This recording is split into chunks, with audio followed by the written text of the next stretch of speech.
أهلا ومرحبا بكم معنا في أكاديمية الملك الكروات. فكرة مشروعنا اليوم فكرة يعني موسمية.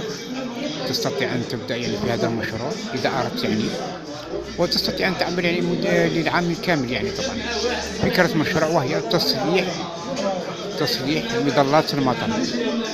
تصليح مظلات المطر يعني. طبعا فكرة يعني ممتازة يعني ورائعة يعني. قليل من يشتغل في هذا المشروع. وشكرا.